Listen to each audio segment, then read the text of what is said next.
choses un peu basiques. On va revenir sur un débat qu'on avait vu la dernière fois. Bienvenue. Et on va essayer aussi de débattre sur des choses un peu basiques, genre les couleurs, les formes, etc. Parce que c'est là-dessus qu'ils commencent les petits bouts de chou dans les universités monastiques. Exact. Un plus grand bout de chou. Voilà. C'est juste extérieur. Ça. Tout à fait. Chacun d'entre nous est un petit prince. Oh la blague. Vas-y. Ou une petite princesse. Voilà. Très bien. Il reste ouvert. Oui. Alors, d'ailleurs, il faut que je vous fasse le partage d'écran parce que sinon, ça ne va pas le faire. Voilà. Alors, voyons. Ok. Très bien. Et là, normalement, vous devriez voir. Hé, salut Namgel, comment vas-tu? Ça va? Bienvenue. Excellent. Eh ben, super. Comme quoi, on a même chez les Kagupa, on a des gens qui débattent.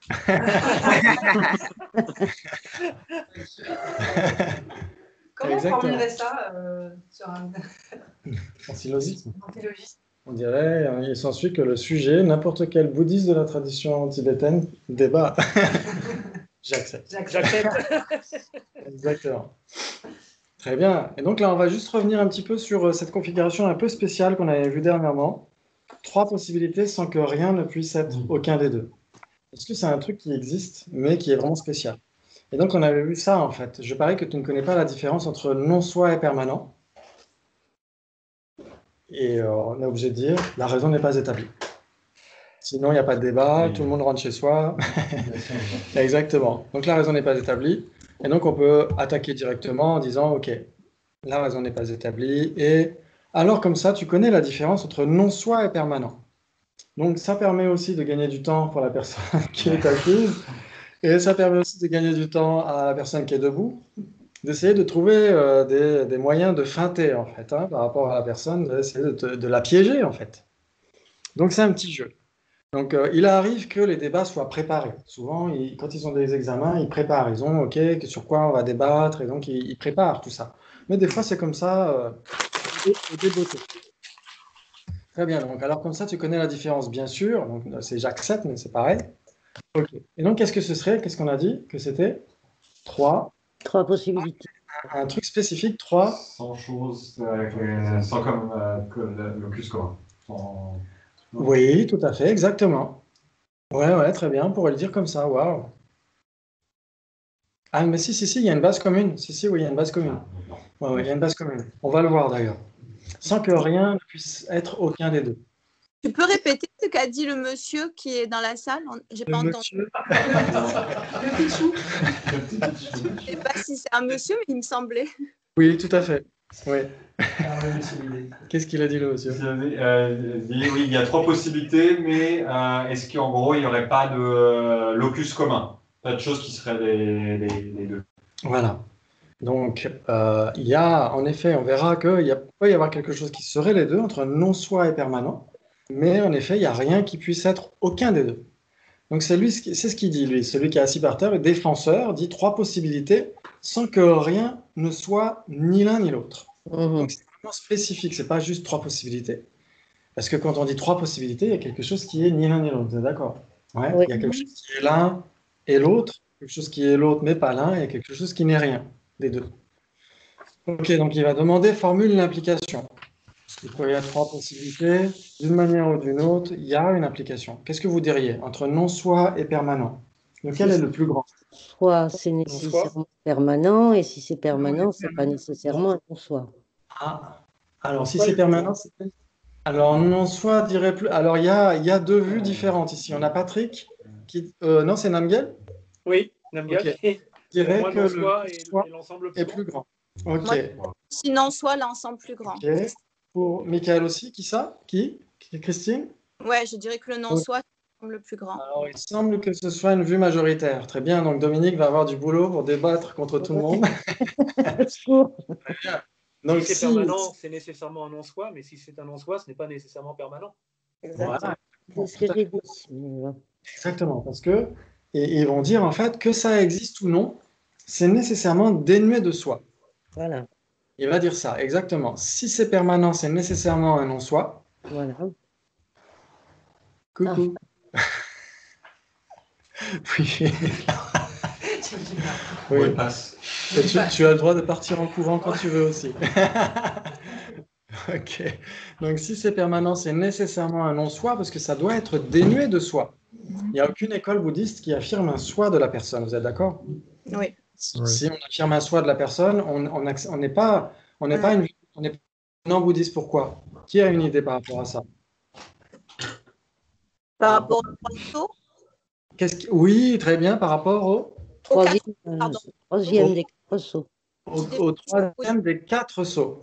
Oui. On a 4 sceaux. Pas des sceaux de ciment, etc. Les sceaux, les sceaux qui scellent l'enseignement du Bouddha. Ouais. Des sceaux qui disent que voilà, si un enseignement accepte ces sceaux-là, c'est nécessairement l'enseignement du Bouddha. Et donc les 4 sceaux, forcément, je vais vous poser la question, c'est quoi? tous Tous les composés sont impermanents, tous les composés sont de la souffrance, sont de la nature de la souffrance, Ouais. tous les phénomènes sont non-soi et le nirvana est paix. Voilà, exactement, tout à fait. Tous les composés sont impermanents, bravo. Tous les contaminés sont souffrance. Tous les phénomènes sont vides et dénués de soi. Et le nirvana est la paix. Donc ça, c'est magnifique. Ça veut dire qu'on a les 4 nobles vérités là-dedans. On a comment est-ce qu'on se débrouille, on fait un inventaire de ce qui nous arrive. Pourquoi est-ce qu'on souffre? Parce qu'on est impermanent. Mais on est impermanent. Est-ce qu'une table souffre? Non, mais pourtant elle est impermanente. Donc on est impermanent, mais on est produit par des causes très spécifiques qui sont le karma et les afflictions. C'est pour ça qu'on souffre. C'est ça les vraies souffrances. On a des agrégats formatés par le karma et les afflictions. Et donc, tous les contaminés sont souffrances. Tout ce qui est contaminé par le karma et les afflictions, et surtout l'ignorance qui saisit un soi, ça engendre la souffrance. Et donc, quelle est la solution? Réaliser le non-soi. Trouver un état d'esprit qui va à l'opposé de cet état d'ignorance. Donc, développer la sagesse, c'est ce qu'on est en train de faire. Ouais. Très bien, et donc il faut réaliser le non-soi. Qu'est-ce que ça donne? Le nirvana. Ok? La libération par rapport à la souffrance. Donc, c'est extrêmement cohérent. Donc, toute école bouddhiste, tout philosophe bouddhiste doit nécessairement accepter un non-soi. Très bien. Parce que si on dit qu'il y a des permanents qui ne seraient pas un non-soi, ça voudrait dire qu'on accepterait des phénomènes qui ne seraient pas un non-soi, et donc on n'entrerait pas dans la catégorie philosophe bouddhiste. Ouais, ça joue? Oui. Donc si c'est permanent, c'est un non-soi, mais si c'est un non-soi, ce n'est pas nécessairement permanent. Est-ce que vous êtes d'accord? Oui. Ouais. Donc c'est cette configuration-là. Non-soi est le plus vaste, permanent s'inscrit dedans. Ouais. Très bien. Et donc, c'est là, justement, il va tester sa vue, il va essayer de demander, OK, pose quelque chose qui serait les deux. C'est la façon la plus commune de commencer, c'est de demander ce qui serait les deux. Espace incomposé. Ouais. Alors, on aurait, par exemple, l'espace incomposé pour Dominique. Qui aurait quoi d'autre? L'espace incomposé serait quelque chose qui serait permanent et non soi. Ouais. Ça joue pour tout le monde? Et les vraies cessations aussi? Les vraies cessations, exactement, sont considérées comme permanentes, tout à fait. Les vraies cessations sont permanentes, ce sont de simples absences. Toutes les simples absences sont permanentes. Les vraies cessations, j'ai jamais entendu. Oui, voilà. parce qu'en fait, on peut avoir des cessations non analytiques. Par exemple,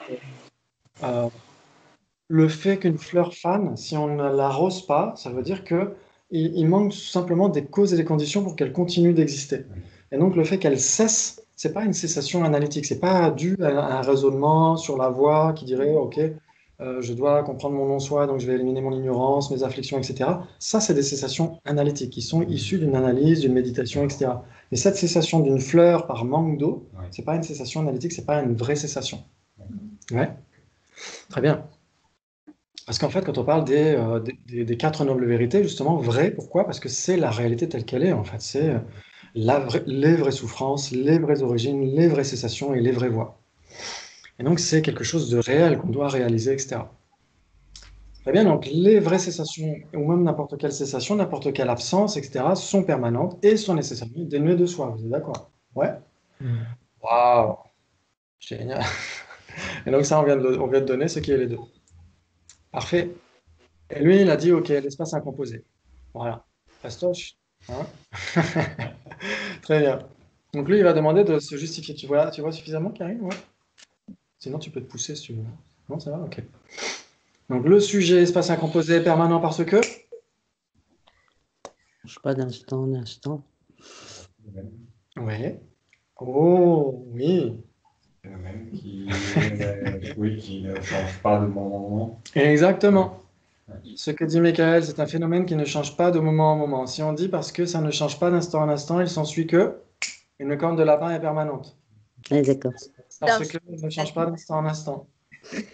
C'est Ouais. un phénomène. Inexistant. C'est un existant qui ne change pas d'instant en instant. Vous êtes d'accord? Oui. Une corne de lapin n'est pas permanente, ouais. Et une corne de lapin n'est pas instantanée. Très bien. Donc lui, il dira c'est une négation non affirmative. Donc ça, c'est ce qu'on pourra voir par la suite. Là, c'est juste pour vous dire un petit peu qu'il y a des négations affirmatives et des négations non affirmatives. Par exemple, si on dit un soda sans sucre, est-ce que c'est une négation affirmative ou une négation non affirmative? C'est Une affirmative. Une affirmative. exact, c'est affirmatif parce qu'on dit un soda, on affirme le soda et on réfute le sucre. Ouais. Oui. Si on dit le non-soi, qu'est-ce qu'on affirme à la place? Rien. On affirme rien à la place. Et donc, dans ce cas-là, c'est une négation non affirmative. Si on dit la simple absence d'obstruction matérielle, qui est la définition de l'espace, on n'affirme rien à la place. On ne dit pas de quoi il est fait, où il est, etc., etc. On dit juste une simple négation. Et donc, une simple négation n'a rien qui puisse se transformer. Il n'y a pas de substance qui puisse se transformer. OK. Et Et si donc, on formule, oui, pardon? et si on formule par la non-existence du soi, Oui, est-ce là une affirmation, une négation non affirmative ou exactement. non? Oui, c'est d'accord. Oui, Parce que là, l'absence. Oui, tout à fait. L'absence du soi, la non-existence du soi, cette non-existence existe. Cette absence existe, puisque le soi lui-même n'existe pas. D'accord. Et donc, c'est une négation totale. Et comme c'est une négation totale, ça n'a pas de couleur, ça n'a pas de densité, ça n'a pas de particules matérielles, etc., etc. Donc, ça ne peut pas se transformer. Donc, c'est là où on pourrait avoir des débats croustillants par rapport à « il s'ensuit que ce n'est pas le cas car tu ne connais pas la définition d'une négation ». Et là, on va dire « j'accepte ». Sinon, il faut essayer de chercher dans ses bouquins, tout ça, et ça prend du temps, il faut aller retourner dans sa chambre. Pourquoi? Alors, ce serait la raison n'est pas établie. Alors oui, il y a plusieurs définitions qu'on peut donner. Moi, j'aime bien celle de Gomang, de Gepong Gomang. Elle est très bien. Bon, c'est pas grave. OK. Donc, etc. Donc, il y aurait une digression comme ça sur les négations. Pourquoi? Parce que ce serait possible. Ce serait possible. Mais là, on revient en bleu parce que c'est notre raison racine. Ça, vous en avez l'habitude. Donc, le sujet espace incomposé est un non-soi parce qu'il faut le prouver aussi. Il faut prouver que l'espace incomposé, on a prouvé qu'il était permanent. Maintenant, il faut prouver qu'il est un non-soi. Parce qu'il n'a pas d'existence inhérente. Alors, pour les Sotrantika, tout oui. a une existence inhérente. On n'est pas chez les... On est chez les Sotrantika. Là, c'est vraiment le contexte Sotrantika qui suit le Il est l'objet d'usage d'une personne d'un non-soi personnel. Oui, exactement. Vu qu'il n'y a pas de moi autosuffisant et substantiel, il n'y a pas l'objet d'observation d'un moi autosuffisant et substantiel. Donc, ça veut dire que l'espace incomposé est un non-soi. Une table est un non-soi. Tout ce qui existe est un non-soi. Et même tout ce qui n'existe pas est un non-soi personnel. Et là, on n'est pas dans les Sotrantika. Là, on est chez les Sotrantika. Ouais. Ouais, tout à fait. Non, je comprends. Enfin, j'ai pas suivi, parce qu'au début, on dit que du coup, les Sotrantika pensent qu'il n'y a pas de non-soi, qu'il y a un soi dans les phénomènes extérieurs. Oui. Et là, on est en train de dire l'inverse. Alors, en fait, eux, ils vont dire que le non-soi de la table n'est pas un non-soi des phénomènes, mais c'est un non-soi personnel. C'est ça qu'ils vont dire. Ouais. C'est en rapport à soi. Exactement, toujours. Tout à fait. Ouais. Parce que comme il n'y a pas de moi autosuffisant substantiel, il n'y a pas de mien autosuffisant substantiel, il n'y a pas d'objet d'observation, d'objet d'usage d'un moi autosuffisant substantiel. Et donc tout ce qui existe pour eux c'est un non-soi personnel, même une table, qui est un phénomène, autre qu'une personne. Mais eux, ils n'iront pas jusqu'à dire qu'une table est un non-soi phénoménal. Ouais.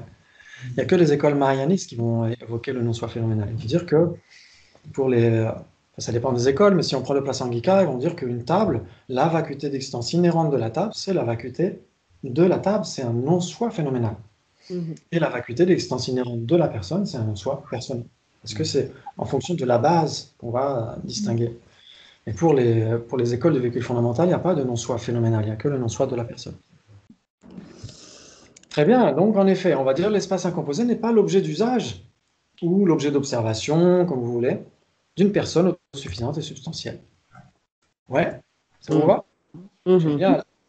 Très bien. Donc maintenant, on a dit donne ce qui est les deux, parce qu'il faut vérifier. Il ne faut pas se laisser, comment dire, se laisser hypnotiser par le défenseur, etc. Donc qu'est-ce qui... Oui, dis-moi. Les impermanents? Exactement. Waouh, oh là là, on voit qu'il y en a qui ont révisé. Donc là, on demande quelque chose, donc la croix verte, qui serait non-soi, mais pas permanent. Ouais, et donc forcément, en effet, une table. Une table est une très bonne illustration. Et donc là, on va essayer de vérifier, bien sûr, comme d'habitude. Donc là, il a été un peu vite, là, l'objecteur. Mais si on devait suivre le protocole, on dirait, OK, il s'ensuit qu'une table est un non-soi. J'accepte. Ouais. Oui, Vous acceptez? j'accepte. Oui. J'accepte. Oui. J'accepte. Vous acceptez. Une table est un non-soi parce que? Parce qu'elle n'est pas l'objet d'usage d'une personne autosuffisante, etc. C'est la même chose. Ouais. Exactement. Vous avez raison. Ce n'est pas un objet d'usage, un objet possédé par une personne autosuffisante et substantielle, un objet observé, etc., etc. Ouais, ça joue? C'est le même principe. Oui, ça joue. Très bien. Et une table est un non-soi parce que? Non, une table n'est pas permanente parce que? Elle change d'instant en instant. C'est un phénomène qui change d'instant. Exactement. Parce que là, on cherche quelque chose, en effet, qui n'est pas permanent, mais qui est un non-soi, et donc parce qu'elle change d'instant en instant. On pourrait dire parce qu'elle est produite, parce qu'elle est l'objet d'observation d'une perception directe, etc., etc. On pourrait dire, ouais, l'objet apparent. Très bien, excellent. Vous avez bien compris le principe, c'est parfait. Là, vous allez pouvoir débattre à fond avec plein de gens. Très bien. Et donc là, il dit, il n'est rien qui puisse n'être ni non-soi, ni permanent. Il n'y a pas de croix verte en dehors du non-soi. Là où on avait cette configuration. Il n'y a pas de croix verte en dehors du non-soi. Ce n'est pas possible.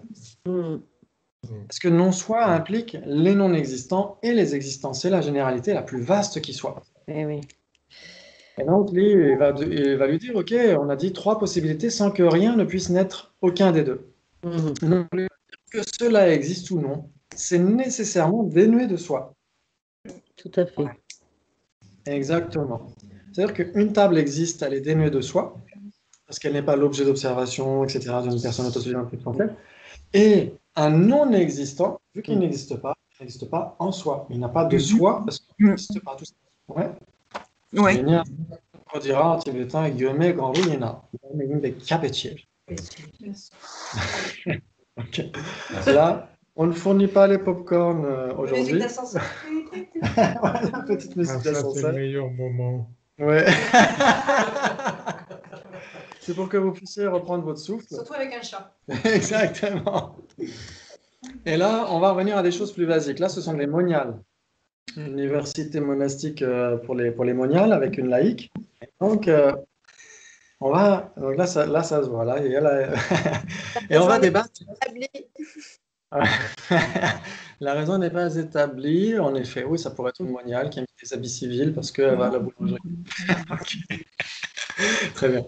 Et c'est pas parce qu'on porte des habits de moniale qu'on est une moniale. Ouais, voilà, ok. Très bien. Donc, je parie que tu ne connais pas la définition du feu et Christine, tu disais. La raison n'est pas établie.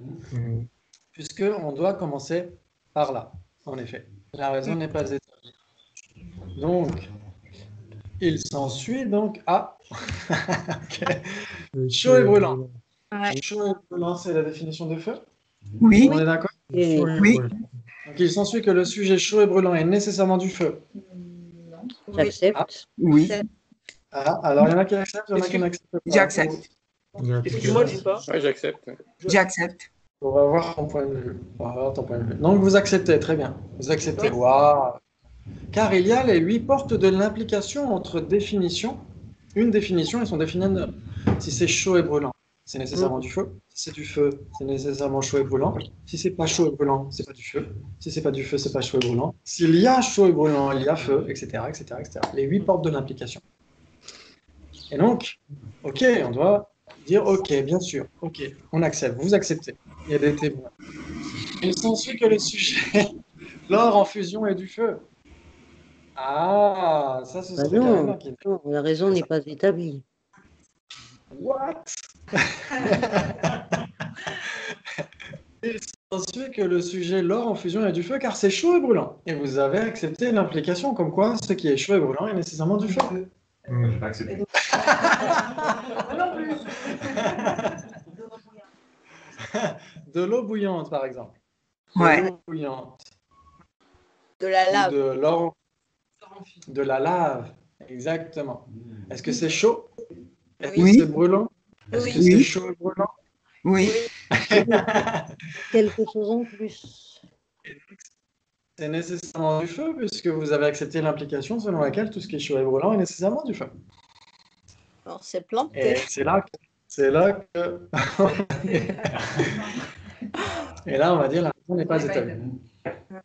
Là, on va dire la raison n'est... Qu'est-ce que ça veut dire la raison n'est pas établie? Ça veut dire que dans ce syllogisme, dans cette preuve, le sujet, l'or en fusion et du feu, c'est le prédicat, car il est chaud et brûlant, c'est la preuve, ou la raison. Et donc, si on dit la raison n'est pas établie, ça veut dire que ne serait pas chaud et brûlant. Et là, c'est difficile à soutenir.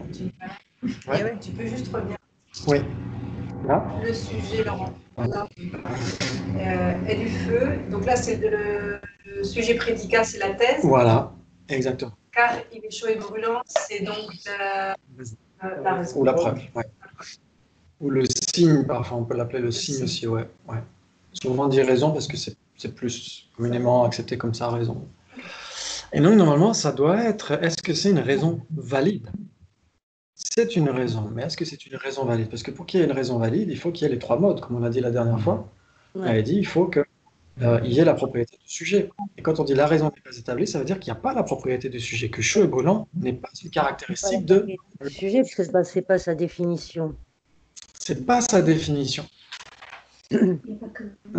Oui. Il y a autre chose dedans. Enfin, Donc il y aurait autre chose en plus. Il y aurait autre chose en plus qui pourrait être chaud et brûlant. Donc ça veut dire qu'il n'y a pas une application infaillible entre feu et chaud et brûlant. Ce qu'on a dit, il y a les 8 portes de l'implication, ça veut dire que c'est coextensif. Tout ce qui est l'un est nécessairement l'autre, et tout ce qui n'est pas l'un n'est nécessairement pas l'autre. C'est ça qu'on a vu dans les 8 portes d'implication. Tout ce qui est chaud et brûlant est nécessairement du feu, tout ce qui n'est pas chaud et brûlant n'est nécessairement pas du feu. Et tout ce qui n'est pas du feu n'est nécessairement pas chaud et brûlant. L'or en fusion n'est pas du feu. Ça ne peut pas être chaud et brûlant. Et pourtant, c'est chaud et brûlant. C'est la définition qui est forte. Donc, ça veut dire que le grand et noble Paul Butchak, le tuteur en philosophie du 13e Dalai Lama, a fait une petite boulette.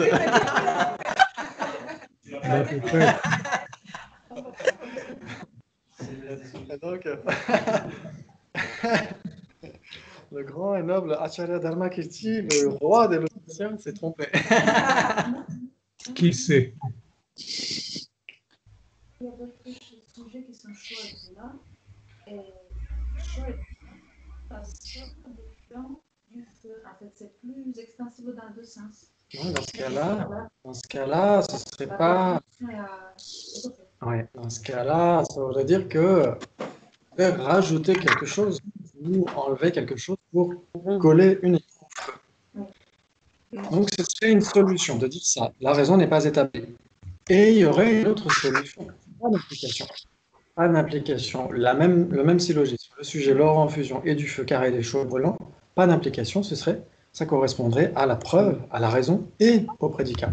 Ça voulait dire que tout ce qui est chaud n'est pas nécessairement du feu. Ça correspondrait à ce que tu voulais dire. Donc, dans ce cas-là, la réponse, c'est pas d'implication. On accepte en effet que l'or en fusion est chaud et brûlant. C'est la propriété du sujet, on l'accepte. Mais ça ne prouve pas que c'est du feu. Que c'est du feu. Donc, c'est une autre façon de répondre. Vous avez le choix. que j'accepte, c'est plus difficile de dire, OK, l'or en fusion est du feu. Il y en a un qui pourrait dire ça. Si vous avez une particule matérielle, chez les Vaibhashika, les Sautrantika, ils vont dire que n'importe quelle particule matérielle est faite de minimum 8 éléments. Les 4 éléments et les 4 issus des éléments. La terre, l'eau, le feu et l'air, la forme visuelle, la forme olfactive, la forme gustative et la forme tactile. Et donc ça fait un minimum de 8 particules infinitésimales qui constituent une particule matérielle. Et donc il y a déjà du feu. Non? C'est pas satisfaisant? J'essaie de vous aider. Il y a la faculté dans la matière. En fait, il n'y a pas la faculté elle-même, mais l'objet d'observation. Une forme visuelle, par exemple, la matière a une forme visuelle, ouais. Oui. Et elle a aussi, donc elle a de la solidité. Ça, c'est l'élémentaire. Elle a de la chaleur, elle a du mouvement, etc. Et elle a aussi une forme visuelle, une forme olfactive. On peut sentir un morceau de bois. On peut goûter un morceau de bois, c'est ce que font tous les bébés. Et on peut toucher un morceau de bois. Et donc, c'est pour ça, il y a aussi ces particules-là. Mais en effet, si on prend ces particules dans l'oreille, il y aura une particule supplémentaire, une particule auditive, de faculté auditive. Ça fera 9 particules. Et si on rajoute un son, à ce moment-là, il y aura une 10e particule. Ouais. Et donc, on serait tenté de dire ça. Dans l'or en fusion, il y a du feu, il y a l'élément feu. Et donc, l'or en fusion n'est pas du feu? Pas que. Pas que. En effet. On pourrait dire qu'il a la caractéristique du feu. Qu'est-ce qu'on entend par feu? Est-ce qu'on voit le feu comme nous on l'imagine? Mais alors, Du bois dedans? Peut-être la définition de l'or en fusion. Exactement. Ce craquement de feu, là. Ouais. C'est pas tout à fait exactement comme en biologie ou en chimie, où c'est... Comment on avait défini ça, Paolo? Il avait dit que c'était l'oxydation de radicaux libres, quelque chose comme ça, je crois, en chimie. C'est comme ça qu'on le dit, l'oxydation de radicaux libres. Mais je crois qu'il parle plutôt de la combustion. La combustion, c'est pas tout à fait la même chose. Nous, on parle du feu, le chaud et brûlant, ce qui est chaud et brûlant. Donc, si vous voulez savoir ce qu'est du feu, c'est chaud et brûlant. Donc, chaud, c'est l'entité, brûlant, c'est la fonction. Chaud, c'est l'entité. Souvent, c'est comme ça, par exemple, dur et obstructif. Dur, c'est l'entité pour la Terre, et obstructif, c'est sa fonction. Clair et cognitif, c'est pareil. Clair, c'est l'entité de la conscience, et cognitif, c'est sa fonction. Donc, c'est souvent comme ça dans la définition. On donne un petit peu les deux. Et donc, comment on fait alors? Comment on fait? Donc, je vous laisse réfléchir là-dessus pour la prochaine fois. Et donc là, on a un petit break. Pour reprendre son souffle tranquillement. Et là, on va essayer. Là, ça va être. Là, ça va dans. Tu nous as bien eu. J'imaginais, on allait avoir tous ces petits. Jinpa? Là, attention, là. Oui. Jinpa? Ouais, dans la définition du définiadum feu, on est d'accord que c'est exclusivement chaud et brûlant? Oui. Oui. Il ne peut pas y avoir autre chose. Non. Il Non. ne peut pas y avoir autre chose. Exactement. Il n'y a que ça. Lumine. Non, parce que je pense. En fait, je vous dis, Je vais donc dire une bêtise. Je vous la lis. Pour moi, feu est un rapport avec le chaud des brûlantes. Exactement. C'est exactement le même mot. Et la définition est exactement la même. Sauf que avec des mots différents, bien sûr. Comment c'est? C'est pas. Oui, Namgyel, tu disais quelque chose? Pour le coup, je vais dire une bêtise, mais je vous la livre quand même, parce que pour moi, feu, j'aurais défini par flamme chaude et brûlante. Flamme chaude et brûlante. Parce que dans la notion de feu, il y a un aspect de flamme. Sinon, c'est Et si on considère que c'est une flamme chaude et brûlante, dans ce cas-là, l'or en fusion. Ouais. Et la braise, c'est pas du feu? Non. Mais il n'y a pas de flamme. Non, c'est pas du tout de la braise. C'est de la braise. La braise, c'est le produit d'un feu. C'est le produit d'un feu. Alors, en effet. Oui. On se base sur des définitions de référence. Oui. Après, on peut toujours les revenir dessus ou Oui. essayer d'apporter sa propre compréhension Exactement. des éléments Tout à fait. autour. Mais en gros, l'idée, c'est de se reporter au handbook, Oui. au Manuel. au manuel et d'apprendre les définitions et après de jouer le jeu du débat pour Et donc, le manuel, c'est valider la si on discussion a dernière, compris, enfin, si on a enregistré les définitions et Ouais. si on a compris les divisions, etc. Tout à fait. C'est pour ça que je posais Le la question de débat savoir dans les ce manuels. qu'était la définition de feu. Donc, c'est pour ça que j'ai dit que ça ferait donc Ouais. je dirais. C'est pas bon. Exactement. Donc c'est pour ça qu'après, c'est une façon ironique de dire le grand et noble produit de choc, etc. Parce que, voilà, c'est parce que souvent, on est censé défendre notre propre système, notre propre système. Donc même si on n'est pas tout à fait d'accord avec les Sotrantika, on est censé prendre la position des Sotrantika pour essayer de la défendre jusqu'au bout, en fait. Il y a même des grands maîtres, je crois que c'est Renato qui nous avait parlé de ça une fois. Il nous avait dit qu'il y avait un grand maître, je ne sais plus dans quel monastère, qui avait réussi à faire croire à ses disciples que le noir était blanc. Donc là, c'est la marque d'un très grand débattant. Parce que là, il faut déjà y aller. Il est fort. Donc, bien sûr, c'est d'une manière très temporaire. On peut faire ça, on peut se permettre de faire ça. C'est ce qu'on trouve dans Debate, je crois, de Daniel Perdu. Il dit ça, on dit on peut se permettre de faire ça, de laisser un certain doute, de déposer une mine dans la personne, mais pas sur le long terme. On l'a, etc. Et sur le long terme, on est censé aider cette personne à trouver la vue juste, parce que sinon, si c'est juste pour le plaisir de faire croire n'importe quoi à n'importe qui, là, ce serait du sophisme. Donc, de manière très temporaire, on peut faire croire à quelqu'un, en effet, que le noir est blanc, ou le blanc est noir, etc. Mais sur le long terme, j'imagine qu'après, il revient en leur disant, bon, voilà, il y a un défaut dans le raisonnement, etc. Très bien. Et il y avait aussi l'exemple inverse, je crois que c'est Saint-Paul qui dit ça dans l'une des séries, avec Venerable Tutancharon. Il dit qu'il y avait, je crois que c'était un grand maître mongol, et ses étudiants étaient très fiers d'avoir ce maître parce qu'il était extrêmement bon en débat. Et un jour, il a débattu avec quelqu'un, et en fait, le débat était presque plat, quoi. Et après, les disciples lui ont dit, mais pourquoi vous n'avez pas essayé de lui faire croire des choses? Il a dit non, toutes les réponses qu'il a données étaient parfaites. Et donc, il n'avait pas besoin de montrer à quel point il était intelligent. Donc, c'est là où on voit aussi la motivation pour laquelle on débat. C'est toujours pour aider. Toujours pour aider. D'ailleurs, on a 3 buts principaux, c'est écarter les vues fausses, établir la vue juste et répondre aux objections à cette vue juste. C'est-à-dire qu'on va dire, voilà, si quelqu'un dit le son est permanent, ok, le son est impermanent. On va écarter cette vue fausse. Et on va établir la vue juste, on va dire le son est impermanent car il est produit. Et si quelqu'un a des doutes qui dirait pourquoi produit implique l'impermanence, on va répondre à ce doute-là. Donc c'est le but principal. Un débat a toujours été l'art didactique du débat, c'est pour ça, c'est pour apprendre, pour développer la sagesse, pour éliminer l'ignorance. Mais de manière très temporaire, on peut laisser un doute planer pour que la personne y réfléchisse et se dire non, c'est pas possible que le noir soit blanc. Ok? Jinba, ouais. Excuse-moi, j'ai pas bien entendu. Écarter les vues fausses, c'est-à-dire la vue juste. Et le troisième, j'ai pas, il y a eu une coupure de son. Et répondre aux objections à cette vue juste. Ouais. Ok. Ouais. Résoudre les doutes par rapport à cette vue juste. Ouais. Très bien. Ok. Donc là, ça va barder.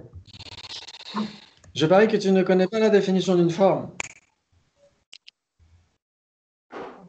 La raison n'est pas établie. Ok, ben si. Et donc la définition d'une forme, c'est quoi? Perçu par une conscience visuelle, un phénomène qui est perçu par une conscience visuelle, une chose. Vas-y, on anglais. Ce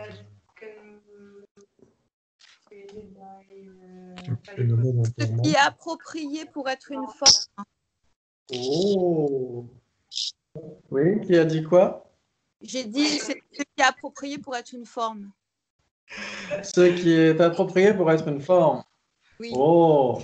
Parce que sinon, si on dit que c'est si on dit que c'est observé par une cognition valide ou que c'est observé par une conscience visuelle, il s'en suivrait que le son ne serait pas une forme. Exactement. Mais le son, c'est de la forme. C'est de la matière. Et le son n'est pas appréhendé par une conscience visuelle. est tout entier une forme. Donc en effet, c'est ce qui est approprié pour être une forme. Donc ça veut dire que forme égale matière pour les authenticables. Forme égale matière. Tout ce qui est physique. Et donc, ce n'est pas nécessairement appréhendé par une conscience visuelle. Très bien. OK. Je parie que tu ne connais pas la définition d'une forme source. Là, par contre, là, on parle d'un phénomène appréhendé par une conscience visuelle. Ouais. Forme et forme source, c'est là où on a une différence très importante. Et appréhendé par une conscience visuelle. Voilà, exactement. Ce qui est appréhendé par une conscience visuelle. Là, on a une forme source. Ouais. OK. Très bien. Objet appréhendé par une conscience visuelle. Donc, combien de possibilités entre forme et forme source? C'est facile, normalement. 3 pour Dominique. 3 pour Karine. Objet appréhendé par une conscience visuelle.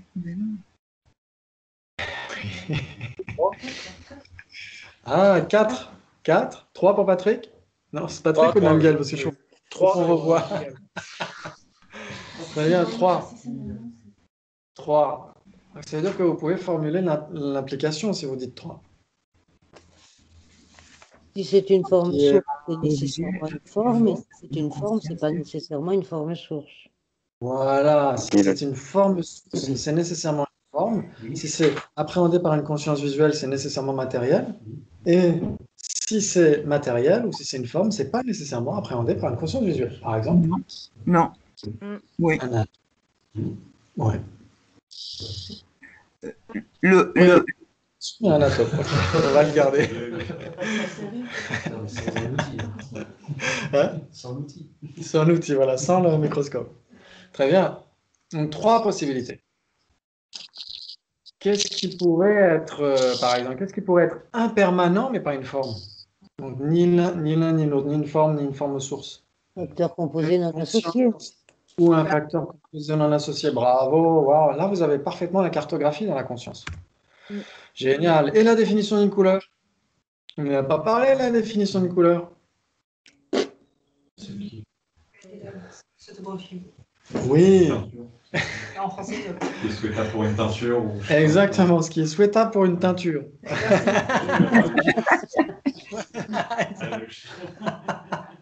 Exactement. Donc ça peut être dans le domaine des coiffeurs ou de la teinturerie, etc. Ce qui est approprié pour être une teinte. Excellent. Très bien. Ce qui est approprié pour être une teinte. Est-ce que ça parle à tout le monde? Oui. Très bien. OK. Par contre, tu ne connais sûrement pas la définition du blanc. Ce qui n'est pas noir. Il s'ensuit que le bleu est blanc parce qu'il n'est pas noir.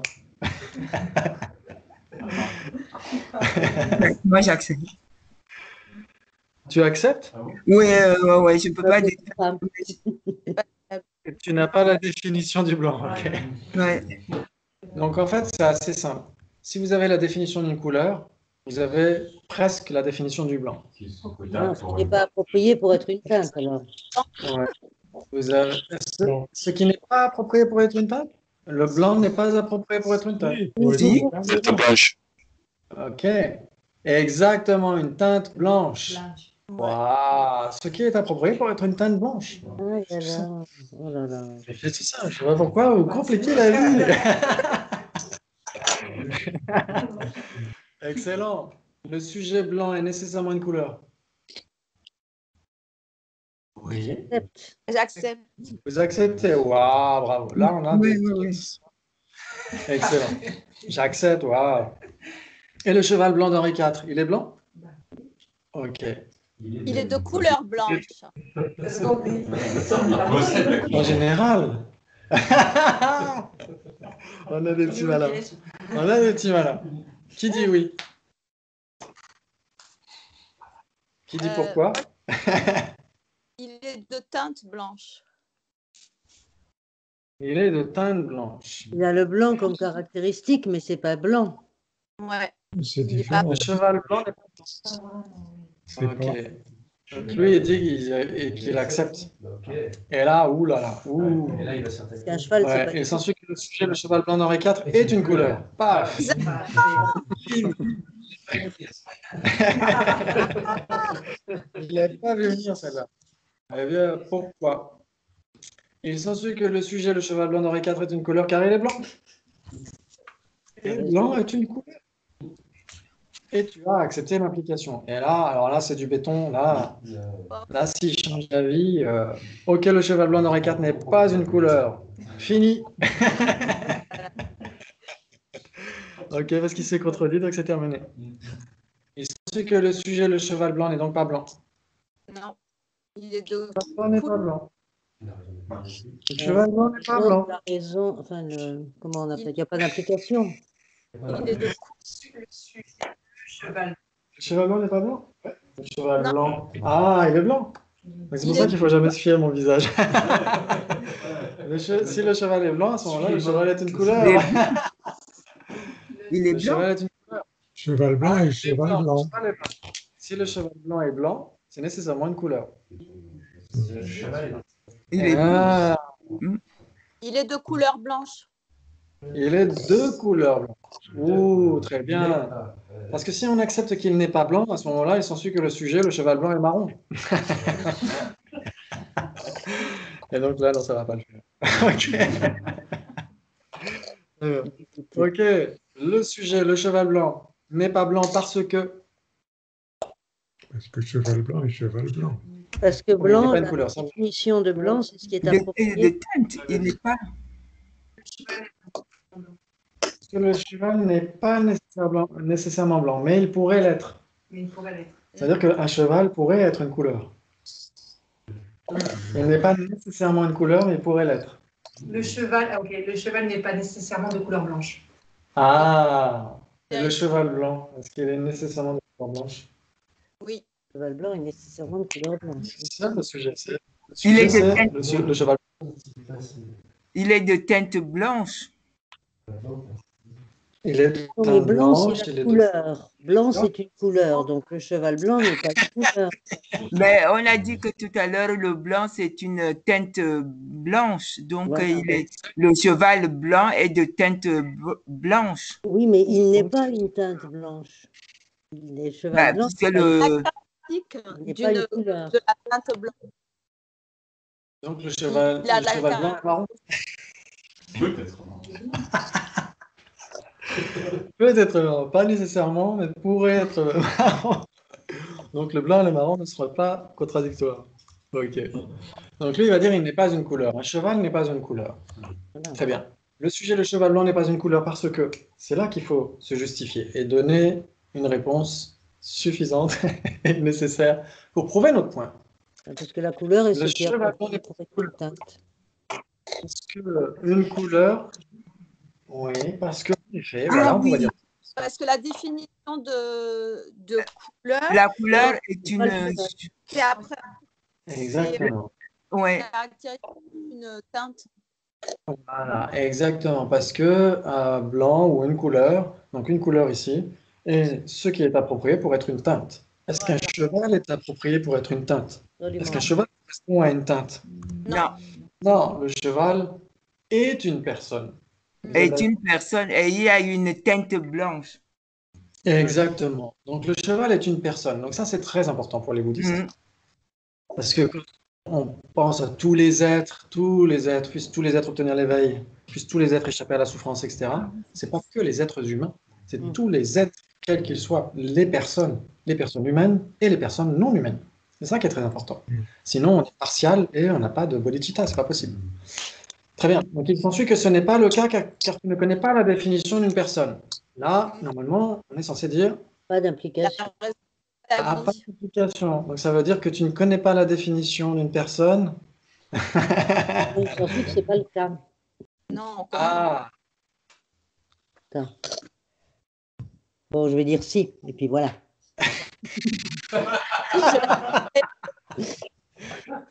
Okay. Et pourtant, tu la connais, la définition d'une personne. Oui. Donc ça veut dire que la raison n'est pas établie. La raison n'est pas établie. Ok. Eh bien, la raison n'est pas établie. Vous avez la définition d'une personne. Vas-y. Un être qui est imputé en dépendance ou en partie des 5 agrégats. Toute ou partie des agrégats. Excellent. le sujet, un être imputé, indépendance de tout ou partie des agrégats. C'est la définition d'une personne? Donc il s'ensuit que, ok, si on prend par exemple, on va désigner Christine en dépendance des agrégats du cheval. C'est toujours un être imputé en dépendance de tout ou partie des agrégats. De ces agrégats. Ah, de ces agrégats. Exactement. Il faudrait pouvoir rajouter ça. C'est là où on pourrait dire en effet, le grand et noble Paul Butchok nous a laissé une marge, une porte pour essayer de débattre là-dessus. Très bien. Et donc, combien de possibilités entre personnes et couleurs? Parce qu'on a dit que le cheval blanc d'Henri IV n'est pas une couleur parce que c'est une personne. Trois possibilités pour Benjamin. Entre personne et couleur. C'est mutuellement exclusif. C'est exclusif. Alors, contradictoire pour Dominique, aussi, Michael, Benjamin. Ouais. Contradictoire. Contradictoire? Non, je sais pas. Non? Non. Ok. La D'accord. couleur? Non. Donc, c'est pas grave, on va tester. Possibilité entre personne et couleur. Oui. Ce sont deux entités totalement différentes. Hein? Oui, c'est mutuellement exclusif. C'est exclusif. Alors, Bah non. Non. alors si on dit que... Contradictoire aussi pour moi. Ouais, aussi. Contradictoire. Parce que si on dit... Ouais. Bah, si. Exactement. La couleur, c'est un objet et la personne n'est pas un objet. Ah bon? Si la personne est une chose. C'est une chose, la personne. Et la personne, si on suit les définitions des existants, etc. C'est contradictoire, ils sont différents. Existants. La raca. Existant. Chez les Sotantrika, il y a le non-soi de la personne, mais ils ne parlent pas du non-soi des couleurs. Si, mais comme un non-soi personnel. Un non-soi personnel, mais ils ne s'occupent pas des... Une couleur est un non-soi. Une couleur est un non-soi personnel. Ce n'est pas le même non-soi, donc ce sont deux choses contradictoires, puisque...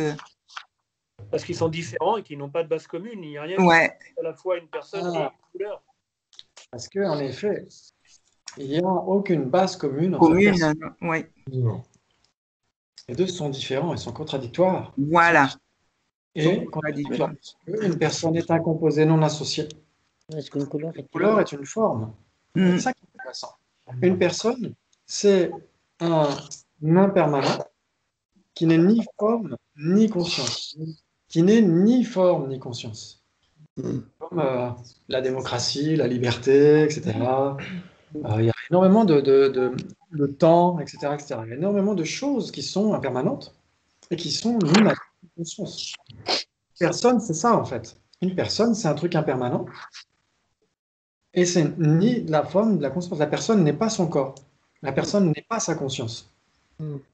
Les Sotantrika, c'est un peu compliqué parce que pour eux, si on fait une analyse de ce que serait l'illustration de la personne, ils vont dire il y a quand même quelque chose, on doit trouver quelque chose, on doit trouver la conscience mentale comme étant la personne. Parce que si on ne trouve rien, ils disent bah voilà, on est nihiliste.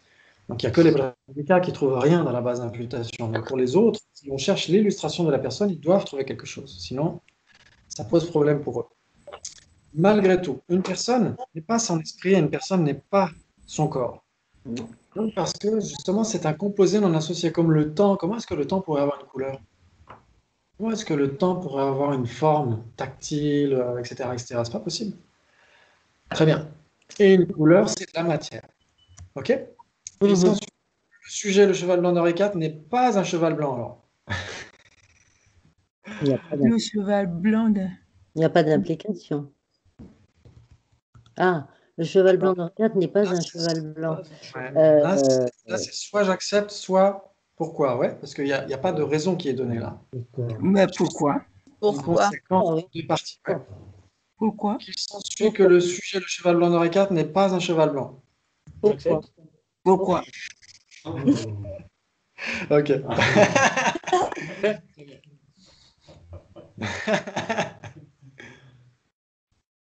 Alors vous dites pourquoi. Donc ça veut dire qu'il s'ensuit que le sujet, le cheval blanc d'Henri IV, est un cheval blanc. Moi j'aurais dit j'accepte. Ok. Ah non, j'accepte pas. Moi, non. J'accepte pas du tout ça. Moi, je n'accepte pas. Quand tu pas un cheval blanc, c'est faux.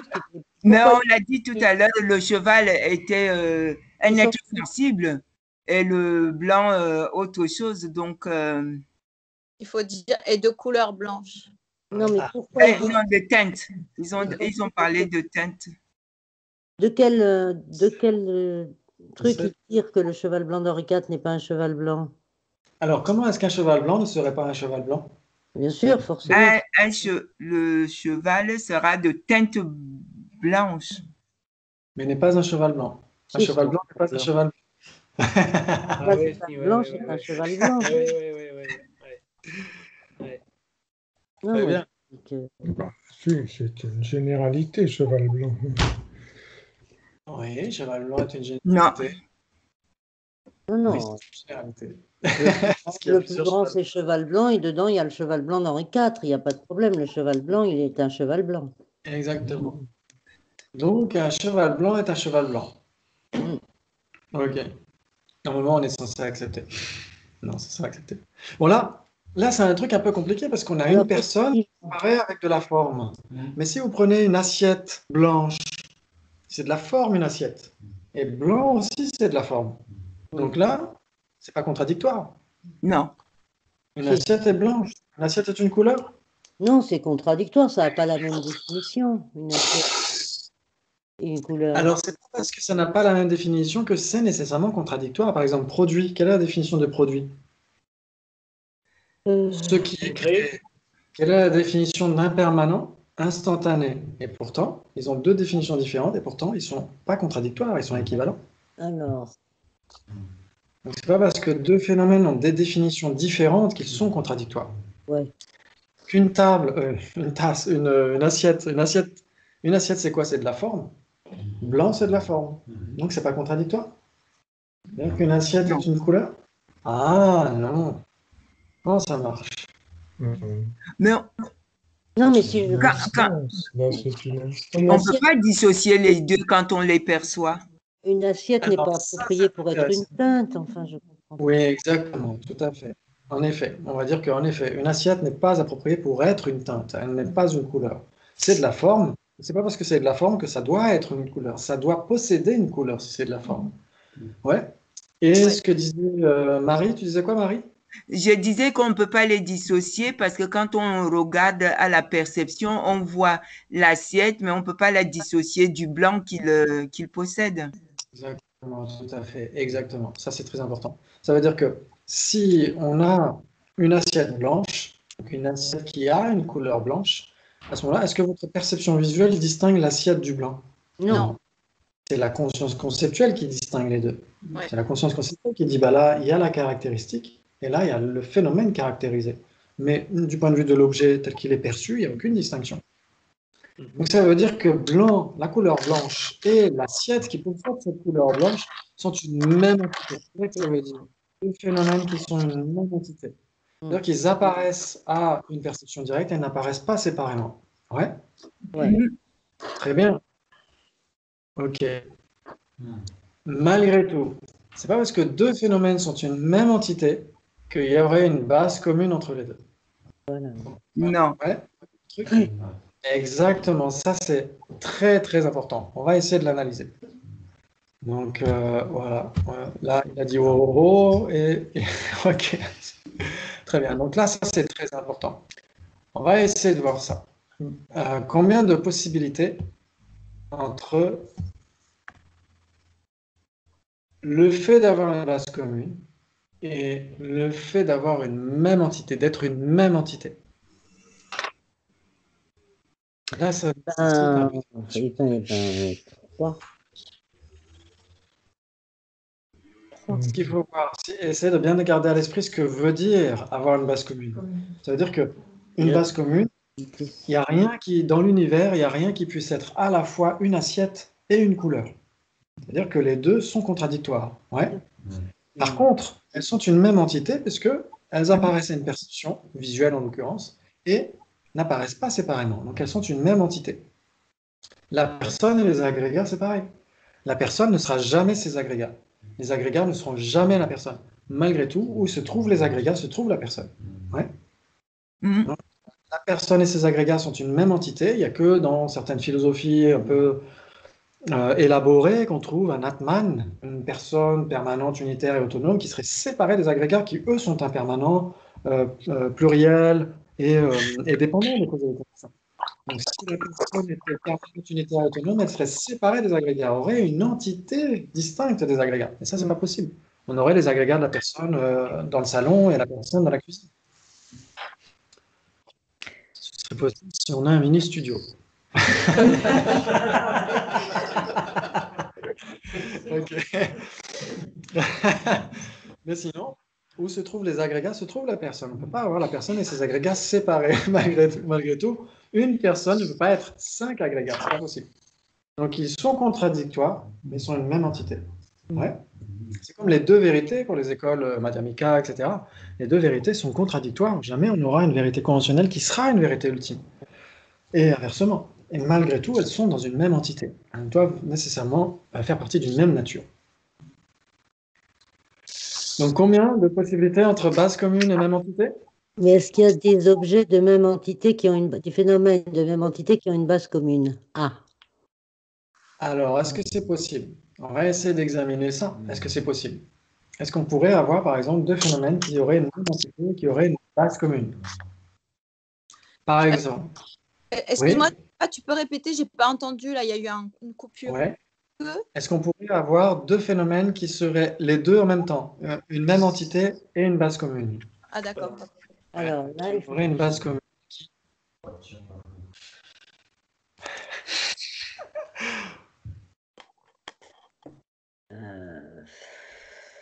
Si par exemple vous avez cette tasse. C'est pas possible.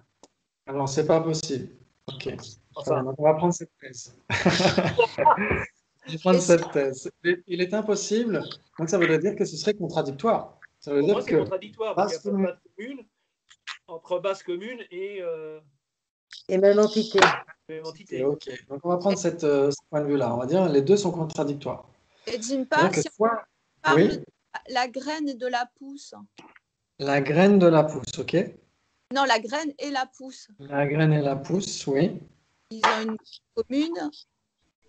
Ah bon? Non, il n'y a rien qui soit les deux. Non, il n'y a rien. Ouais. Il n'y a rien qui les relie. Non. Le fait d'être exclut la base commune. Le pot et la couleur de peau. Est-ce que c'est quelque chose qui se serait les deux à la fois? Non. Une base commune. On a Non. dit tout à l'heure, le pot et sa couleur, il n'y a pas de base commune, il n'y a rien qui puisse être à la fois un pot et une couleur. Et un pot. Exactement. Donc, est-ce qu'il y a sont une des même entité qui ont des bases communes? C'est ça la question. C'est ça la question. Ça, c'est. Un pot impermanent. Ah, quoi? Un pot et impermanent. Un pot et impermanent. Un pot en un mot ou un pot au choix? Ça tombe bien, c'est la saison. Un pot et impermanent. Très bien. Vous avez. Imaginons que cette tasse soit un pot. Est-ce que cette tasse est un impermanent? Oui. Oui. Cette tasse est impermanente. Oui. Ok. Très bien. Donc ça veut dire qu'il y a une base commune entre pot et impermanent. Cette tasse est une base commune. Elle est à la fois un pot et impermanent, vous êtes d'accord? Elle est les deux. Oui. Et est-ce que, si vous percevez la tasse, est-ce que si la tasse vous apparaît visuellement, est-ce que son impermanence cesse de vous apparaître? Non, elle doit vous apparaître. Non.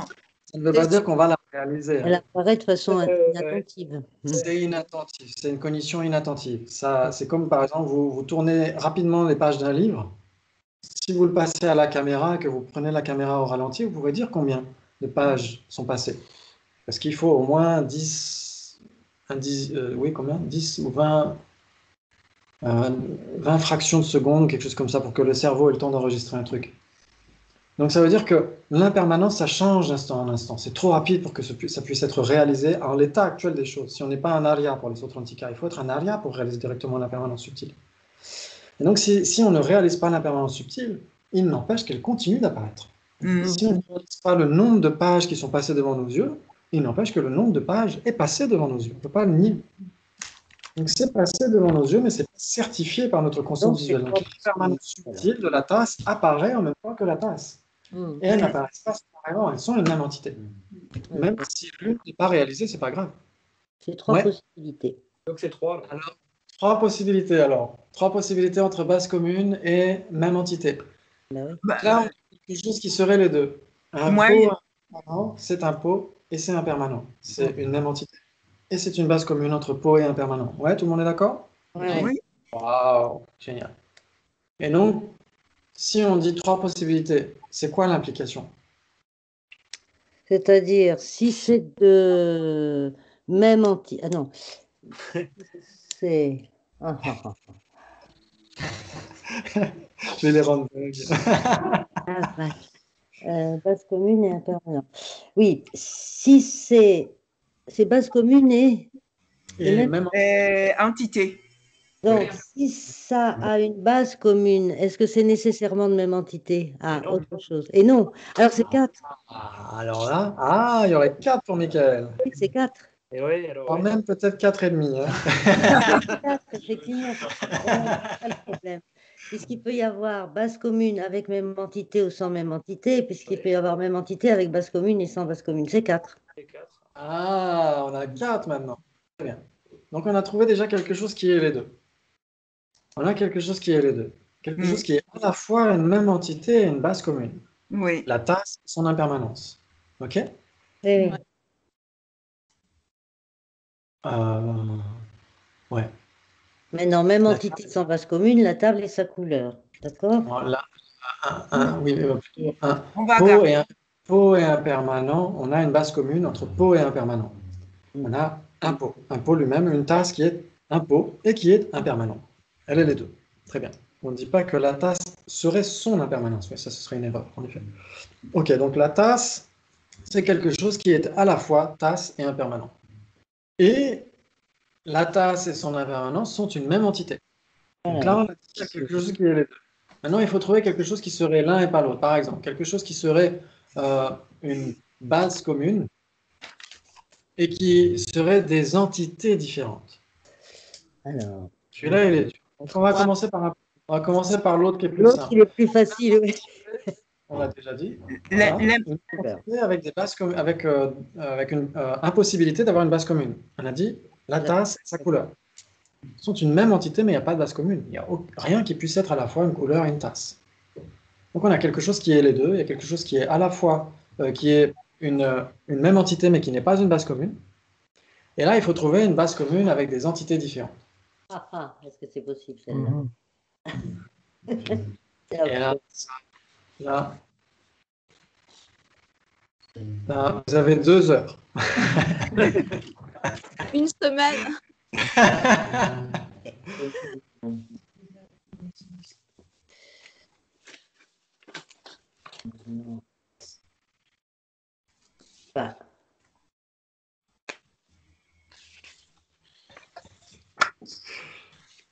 Permanent. C'est une méditation grave. Là, c'est une belle méditation. C'était quoi la question La question, c'est qu'est-ce qui pourrait être une base commune, mais 2 entités différentes? Permanent et espace incomposé. Les deux vérités? Les 2 vérités. Les 2 vérités pour les Sotrantika? Prasangika. Prasangika. Alors, pour les Prasangika. Donc là, on est plus chez les Sotrantika, chez les Prasangika. Est-ce qu'ils sont... Oui? Tu veux venir? Tu peux. Qui serait donc une base commune, mais des entités différentes. En fait, chez les Prasangika, c'est le contraire. Les 2 vérités doivent être une même entité. Si la tasse et sa vacuité étaient séparées, étaient des entités séparées, on réaliserait la vacuité de la tasse et ça n'enlèverait pas la saisie de l'existence inhérente de la tasse. Pour les Sotrantika. Alors pour les Sotrantika, d'après Sasanté, en effet, les 2 vérités sont des entités différentes. Ouais. Est-ce qu'il y a une base commune? Est-ce qu'il y a quelque chose qui pourrait être à la fois une vérité ultime et une vérité conventionnelle? Parce que chez les Sotrantika, c'est quoi vérité ultime et vérité conventionnelle? Chez les Sotrantika? Chez les Sotantrika, ils ne parlent pas du nom soit des phénomènes. Exactement. Jordan, vas-y. Vérité conventionnelle, c'est les permanents, et Oui. vérité ultime, c'est les impermanents. Exactement. pour les Sautrantika qui suivent le raisonnement, tous les impermanents sont des vérités ultimes et tous les permanents sont des vérités conventionnelles. Est-ce qu'on peut avoir quelque chose qui pourrait être à la fois les deux?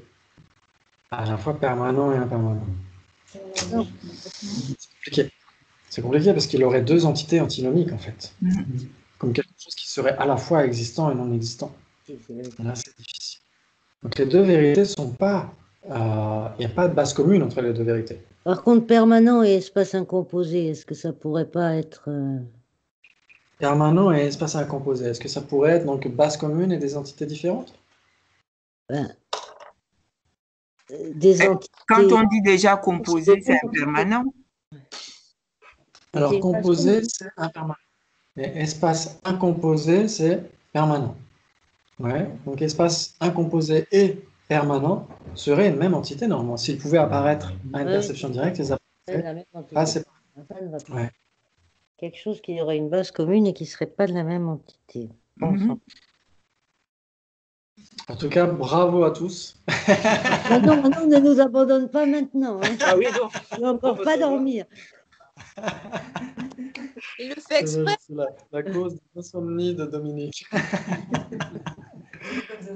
Oui. Alors, normalement, ce n'est pas possible de trouver chez les Sautrantika et peut-être même ailleurs. On a failli trouver une fois au cours d'un cours avec Geshe Lossel, un cours sur Nagarjuna. Pour les Prasangika, on avait failli trouver quelque chose qui pourrait avoir des entités différentes, mais une base commune. Mais en fait, après, roulement de tambour, c'était la pousse et la survenue de la pousse. Mais en fait, finalement, après, la notion a évolué parce qu'une base commune, il faut que les deux soient simultanés. Ouais. Et ce n'est pas le cas dans la graine et la pousse. Exactement. La personne et son vieillissement, par exemple. La personne et son vieillissement. La personne et son vieillissement. Est-ce qu'il y a une base commune entre les deux? Est-ce que la personne serait son vieillissement? Ouais. Ouais. Est-ce que la personne pourrait être son impermanence? Est-ce que l'impermanence, c'est quoi? C'est un composé non associé. La personne, c'est un composé non associé. Mais la personne, elle est consciente et son impermanence ne l'est pas. Donc si on disait la personne serait son impermanence, soit la personne ne serait pas consciente, soit l'impermanence, elle, serait consciente. Alors on revient à trois possibilités. Donc normalement, il est impossible de trouver, en effet, ces trois possibilités, il est impossible de trouver deux phénomènes qui auraient une base commune, mais des entités différentes. Par contre, l'inverse, oui, on peut trouver deux phénomènes qui seraient une même entité, mais deux bases communes, contradictoires. Deux bases communes. L'absence de base commune, deux phénomènes contradictoires. Ouais, ça vous parle? Ça fait... Ouais. Bravo, bravo, bravo. Là, franchement, c'est pas si facile, mais vous en sortez super bien. Et on essaiera de voir la prochaine fois la fin de ce débat sur chaud et brûlant, etc. Et le son. Et le son, pourquoi pas? Exactement, pour le son. Le son, c'est agaçant, parce que je n'arrive pas à trouver. Mais en fait, c'est l'une des failles de Sautrantika. Parce que pour les Sautrantika, c'est ce qu'avait dit Gen Lossel aussi, quand il avait commenté sur Nagarjuna, c'est que pour toutes ces écoles, dès l'instant où on n'est pas Prasangika, et dès l'instant où deux phénomènes sont reliés, ils ont une liaison inhérente, intrinsèque. C'est-à-dire qu'il serait très difficile d'avoir du feu qui ne serait pas chaud et brûlant. Et en effet, on peut avoir du feu qui serait chaud et brûlant, etc. Mais on ne pourrait pas avoir du son qui ne serait pas l'objet d'audition, l'objet d'une conscience auditive. C'est-à-dire que dès l'instant où c'est du son, c'est l'objet d'une conscience auditive, et c'est très difficile de dire qu'il pourrait être la cause de cette conscience auditive, parce qu'il faudrait que ce soit du son avant d'être entendu. Et eux, c'est quelque chose qui cloche chez eux, parce que tout simplement, ils ont la conception d'existence inhérente. Pour les Prasangika, ça joue. Par exemple, la survenue de la pousse et la pousse ne coexistent pas. La survenue de la pousse, quand la graine est en train de se transformer et va donner la pousse, on dit que c'est une pousse qui est en train de survenir. Et au moment où il y a la survenue de la pousse n'est pas encore survenue. Donc ça veut dire qu'on peut avoir l'agent et son acte qui ne sont pas nécessairement simultanés. Pour les Prasangika, ça joue. Parce que la relation n'est pas inhérente entre l'agent et l'acte. S'il y avait une relation d'inhérence entre les deux, on pourrait... Voilà. Oui. Oui. Ça nous rappelle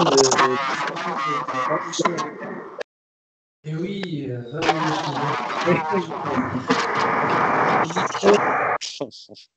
un micro très très fort, ouais, très fort. Ouais, très bien. Voilà, donc on trouvera des failles chez les Sutrantika. Ils sont très très utiles pour beaucoup de points parce que ça nous aide à comprendre ensuite le Prasangika, etc. Mais on va nécessairement trouver des failles chez eux parce qu'ils ont une conception d'existence inhérente et on ne peut pas l'accepter. Donc on verra, on va les mener jusqu'au bout, on va les user jusqu'à la corde pour voir que justement, au bout d'un moment, il faut passer à plus subtil. Ouais. En tout cas, bravo, bravo, merci beaucoup, c'est super. Et donc la semaine prochaine, on va. Merci beaucoup. Merci encore. Merci à vous. Merci. Merci. Ciao, ciao. À bientôt. À bientôt. À vendredi. À vendredi.